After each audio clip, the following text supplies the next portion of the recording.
Hello everyone, it's me, Shalina. I'm back with book review number 2, and this time I'm reviewing The Big Fat Surprise, Why Butter, Meat, and Cheese Belong in a Healthy Diet by Nina Techholes. Now, in my part 1 of this review and the setup, I meant to go more into Nina's background, but I don't think I remembered to do that. So, really quickly, she was an investigative journalist. That's how she got her start in media. And I think it's important to mention that because typically journalists have gotten rigorous journalistic integrity training. Not that they always hold to it, but at least they know how you are supposed to report on something. They also typically are more prone to dig, research, ask the tough questions, follow up, ask the follow-up questions, and kind of follow the story. Like a journalist is supposed to, they're different than a scientist or an essayist. They're not supposed to necessarily have an opinion. They're supposed to just let the story, let the information speak for itself.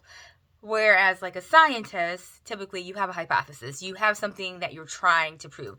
Or a journalist, they're just trying to collect the information and present it back to us. So I like reading books by journalists. Typically their books are really well researched and well sourced. Her educational background. So she went to Oxford. No, I think she has an undergrad degree from Stanford and she has a master's from Oxford. And at somewhere I saw she went to Yale, but it's not on her personal website. So I don't think she has a degree from Yale. Maybe she did a semester there, or perhaps she transferred from Yale to Stanford. But anyway, Yale, Stanford, Oxford, all heavy hitters, like tippy top of the educational institutes. So she's definitely had an elite education. And as you know, I value education. There's nothing wrong with having a stellar education. I think it's, good to have one, but also I don't think we should be swayed by fancy degrees. They do tell us that a person hopefully has reading comprehension skills and critical thinking skills and are able to research and are able to look at all sides of a particular topic. But we also have to remember that the so-called, that most of the bureaucrat class who run the world in the country, they have these elite educations. So we don't look side-eyed at it, but we also aren't just starry-eyed at it either. Anyway, that's her background. Now, how did she get into this topic? She started working for Gourmet Magazine, and she was assigned to to do restaurant reviews at upscale restaurants. And when you do reviews at these restaurants, it's like chef's choice. So the chef is not going to give you the salad. They're going to give you their tastiest, best food. And so suddenly she found herself being plied with lots of butter and creamy dishes and meat and hearty breads and cream. And she's just said that those are the foods that she typically would avoid because she was trying to lose the proverbial 10 pounds that many women spend their entire life trying to lose, me included. We should probably give it up. But anyway, she was trying to lose those 10 pounds, so typically she did not eat that way, but suddenly she was. And she noticed after, she didn't say when, but probably months of this, she lost that 10 pounds. Suddenly the 10 pounds that she'd been trying to lose for years and years went away. And so she thought that was really weird because now she's eating all these delicious foods that she typically wouldn't be eating, and she's lost weight. That piqued her interest in this topic. So then she kind of went into this 10-year deep dive into nutrition study, into the study of cholesterol, fat, animal products, our diet. She dug deep into it, and she said she read 10,000 peer-reviewed journals. So when someone talks about peer-reviewed, what that means is in the scientific community, you go and you do your research, your studies, and then you write about it. And what you want to do, especially if you want to get it distributed throughout the scientific community, is you submit your findings to what's called a peer-reviewed journal. So in the medical field, one of the most prestigious one is called JAMA. That's the acronym. It's the Journal from the American Medical Association. So what happens is you submit your findings, and then the editor of that magazine and other peers in your field scrutinize your work. They scrutinize your study, your methodology, and your findings. And then if it meets like what they consider like good science, like good methods, good sample size, all that stuff, then they will publish it in the journal. And if it's published in the journal, then that's kind of like the scientific community co-signing it. It's something that's really prestigious to be included in these peer-reviewed journals, and it adds to the scientific body of work. Okay, so you'll notice someone who follows me somewhere else, if I'm writing about things or if I'm talking about how powerful natural medicine is, particularly herbal medicine, and when I talk about like how powerful they are, how much better they are in most cases than pharmaceuticals, oftentimes I will reference peer-reviewed articles. So I'm basically using the experts, their research, their science to prove the benefit of natural remedies. Okay, so anyway, she read 10,000 peer-reviewed studies. So she dug really deep, and she found out a lot. And you know what? I'll just cut to the chase, because really the book itself, like the subtitle, tells you the conclusion. And that is that butter, meat, and cheese belong in a healthy diet. But the reason why you should read it if you have time is because it is like a wonderful example of what I call how the sausage is made. That's what's so excellent about this book. It shows you how bad science, wrong science, science that's like the very opposite of what we should be doing, how that type of science can be institutionalized, how it can be canonized, and how all dissent to that premise could be stumped out, and how that theory could be pushed throughout multiple vehicles, and just change the way we do things in this country. And then, because we're such a powerful country, change the way other countries do things. So this shows you how something like that happens. And in this case, it comes down to one man. Can you believe that? One man. His name is Ansel Keys. Now, I have to admit, he was not like, it wasn't like the typical story where he wasn't a stooge of like the carbohydrates lobby or anything like that. Oftentimes bad science gets pushed out and all dissent gets stumped out because there's a profit motive. People are profiteering, or there's a corporate motive, same thing. But in this case, that wasn't really what it was. I believe he genuinely wanted to help, but it was just ego. He got in his mind based on, one small study. He had his hypothesis. He had his premise. He thought he was right. He thought he was doing really good work. And he was a bully. I mean, that's what he was. He was a bully, and he had sharp elbows, which you kind of need to rise to the top of the bureaucrat class. And he just pushed his theory, and he stumped out, and he just said, he definitely thought he was doing the right thing. So just to understand, like, when he came into his own, it was like the 50s, and there was like a panic in this country. This is before most of not before everybody, before people in my age group. This is before our time. So we weren't there for all this. But in the 50s, there was this huge panic over heart disease. So heart disease had risen from like literally a few cases, like less than 10 in the 1900s, to in the 1950s, heart disease and heart attack was the leading cause of death. And then in mid-1950s, President Eisenhower had a heart attack in office. So it was a major concern for the entire country, and everybody was trying to figure out what's going on. Like, why do we suddenly have this like huge issue with heart disease in this country? Now, this book doesn't go into this, and this is such an aside, but you know what? I've got my own theory. It's called the Industrial Revolution. It's called us all living in a capitalistic society where we have a very stressful society. We're disconnected from our family, from our community, from our land.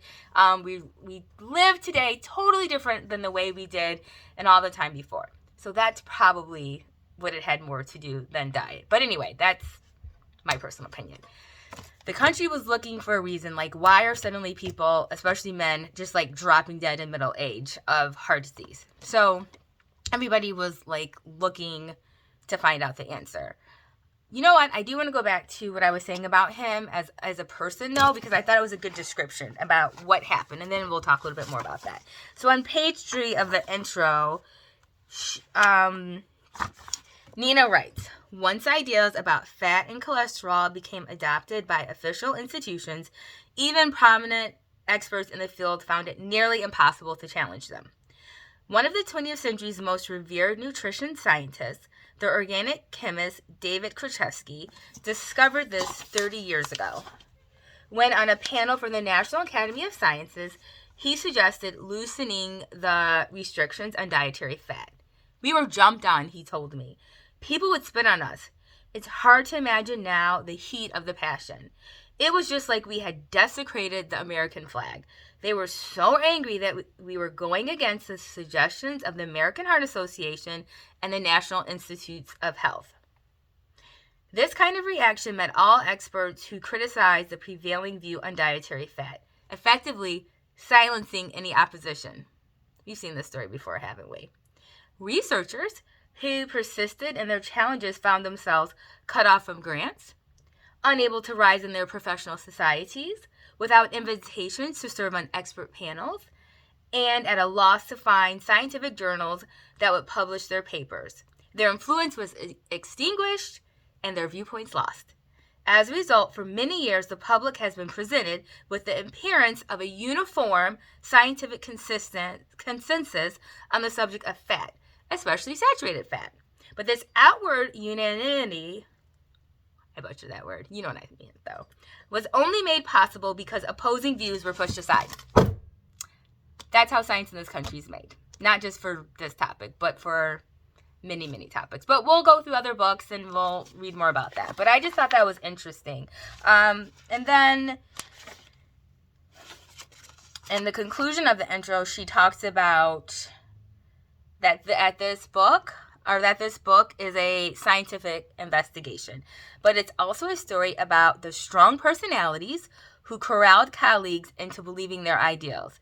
These ambitious, crusading researchers launched the entire American population and subsequently the rest of the world on the low-fat, near-vegetarian diet, a regime that ironically may have directly exacerbated many of the ills that it was intended to cure. So, this book goes in like step-by-step detail about how this happened over, I would say the 50s, from mid-50s to 1970. Really interesting. She also looks at a lot of different studies, including the original study that this was based on. So anyway, this guy,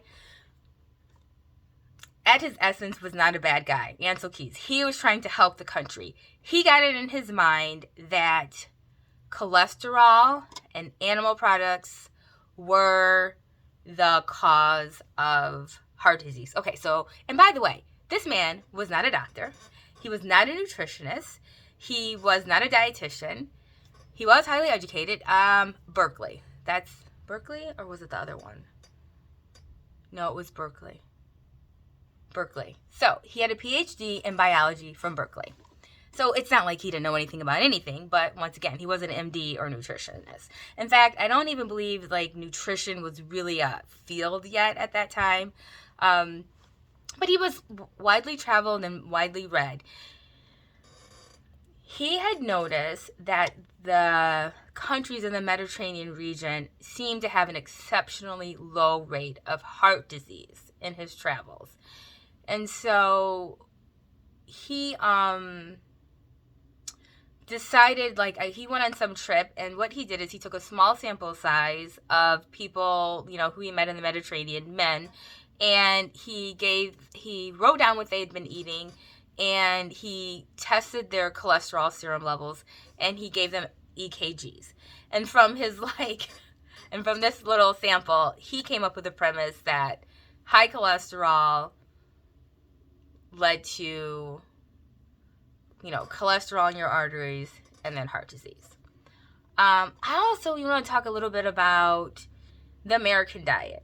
So we think of our diet as something that we were always kind of didn't eat a lot of meat. I know that was my mentality. I thought that meat was always considered like a luxury item in humanity, hard to get, and only the really rich had meat at every meal. And maybe that's how it was in Europe, but in America it wasn't like that, because this was a new country and there was just so much wild game. In fact, the famous novelist Anthony Trollope, I don't know how to pronounce his name.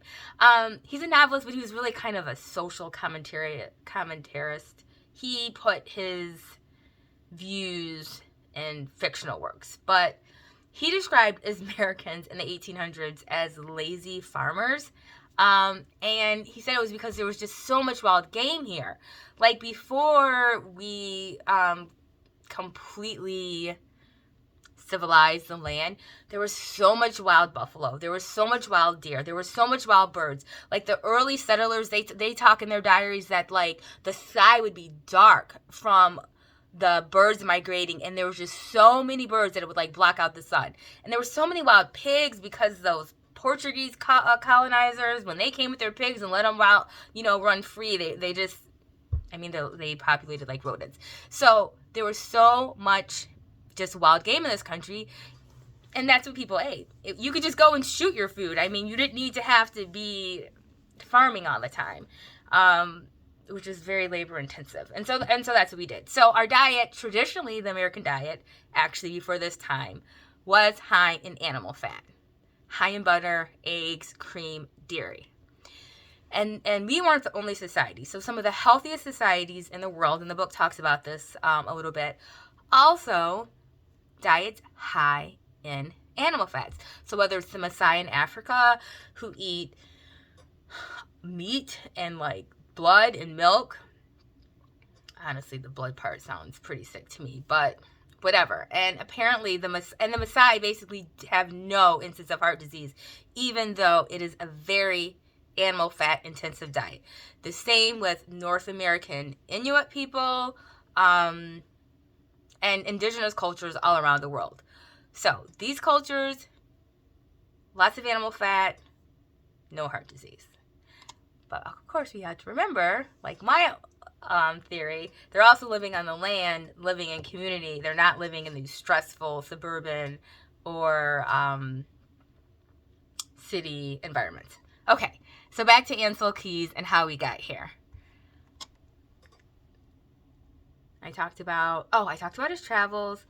Okay, so this is the other thing. He observed that after World War II, deaths from heart disease dropped precipitously. And I think there's a book called The China Study that talks about this too. A lot of vegans, in fact, I got this book because a vegan gave it to me. And there are studies that show that during World War II, these populations who were basically starved, they did have a lot less heart disease after World War II. Now, other scientists have pointed out that's not just because meat and dairy was scarce. Lots of things were scarce. Sugar was scarce. Flour was scarce. Cigarettes were scarce. People were walking more. There was less pollution. And that's the other thing. Even though, like, Eisenhower, he eventually died from another heart attack. Like, he was a believer of Ancel Keys' work. And so he supposedly changed his diet a lot. But guess what? That man, when he was young, smoked several packs of cigarettes a day. Now, I don't know if he stopped with the cigarettes, too, after he had his heart attack. But, like, there's other factors just besides our diet that contributes to heart disease. So, Ancel Keys had his theory. He was sure of it, but now he had to prove it. So, because, like I mentioned, he was really good, kind of like another doctor that's been top of mind these past couple years. He was very good in accruing political power and cultivating powerful people. And honestly, if you want to rise up in the world, that's the skill to cultivate. I should probably work on that if I want to, start taking things over. But anyway, he cultivated powerful people. He finagled himself into the rooms. He, got a grant, a $200,000 grant, which was huge at its time because this was 1956, to study a little over 12,000 men in rural Italy, Italy, Greece, Yugoslavia, Finland, Netherlands, Japan, and the U.S. Because he wanted to really look at their diet and really prove the link between diet and heart disease, and specifically eating a diet high in animal fat. So this was called the 7-country study. Now, there was lots of problems people later pointed out with this study. So he did find a correlation, right? His study shown that there was a correlation between eating a lot of animal fat and dying of heart disease. Okay, so the problem that people pointed out is, well, you didn't choose other studies like France, like Germany, like some of the Nordic countries that had a diet high in animal fat, but also had low rates of heart disease. So he was like cherry picking, which is one of the first things you're not supposed to do when you do a study. It's supposed to be randomized. So there was that. Then they pointed out that in some of the cases, like I believe in Crete, when they asked the people, and this was self-reporting, which is always like, when you do self-reported studies, people, they try their best, but it's not always accurate. People don't always accurately report what they're doing. Okay, so some of the times where he asked people to talk about what they were eating was the 40-day period during Lent. And so as they pointed out, is like some of these countries, especially like the Greek Orthodox countries, and this is the mid-50s, were still very, very religious, and we're not eating a lot of animal products during Lent. And so the reporting was just off. The data was literally not wrong. It was literally not correct. Plus, he was cherry picking the countries that he wanted to study. Okay. I'm not going to get into all that. The book gets into what was wrong with this study, and it also covers a lot of other studies that prove that his premise weren't right, but how those studies were kind of like stumped out. But what were the results? Okay, so this is the results. Since the 1970s, Americans have increased their intake of vegetables and fruits by 17%. They've increased their grains by 29%. And reduce meat consumption from 43% of their calories to 33%. And of course, grains, it's great that fruit and veggies go up. But of course, grains went up too, because like, if you're not eating bacon and eggs for breakfast, what are you eating? Well, you're eating, you're eating cereals, you're eating toast, you're eating muffins and donuts and things like that. The other thing is diabetes has risen from 1% of the population to 11% of the population. And guess what? Heart disease remains the leading cause of death for both men and women. And we went from 1 in 7 people being obese to 1 in 3. So I would say that it's not working. It didn't work. It's not working. Cutting out the eggs, cutting out the dairy, cutting out the cream, cutting out the meat, cutting out the animal fats, which Americans really have tried to do. They got the message, they listened, the message was everywhere. It was all throughout media, all throughout the scientific communities. The American Heart Association, and this association, and that association, and the food pyramid. Everybody working together tell Americans, you must eat this way, and Americans doing the best they can to eat this way. And guess what? Health isn't any better. Obesity rates no better. Nothing has improved. So then in 1993, the Women's Health Initiative did a big trial of almost 50,000 women. They followed 49,000 women, and they set their study up, and they thought for sure that this study would prove once and for all that a diet high in fat correlates to heart disease. No link found. No link found. We're not even going to talk about cholesterol and how cholesterol has gotten a bad rap. That's other videos for other days. But this was a great book. I think everybody should read it. Yeah, this is a, I wouldn't say this one is a must read, but this one is a good to read if you have the time for it. Especially if you're someone who has been trying to lose weight forever and you've been on a low fat diet, or if you're someone who's concerned about a family member because they eat a ton of animal products and you just think that's not the best diet for them. It's also good for vegans. I think it's good for vegans to read too. Although, if you're a person who you love eating products, a lot of animal fat, then I do think you should also read the China study. Because that's the whole point. It's not just to read information and read authors that agree with what you want to do or agree with your premise or your theories, but you have to take a holistic approach to any topic. So yeah, The Big Fat Surprise. Definitely read it. Highly recommend. See you next week. Well, maybe. I said that 2 weeks ago, I think. See you soon with another book review. Okay, bye. Thanks for watching.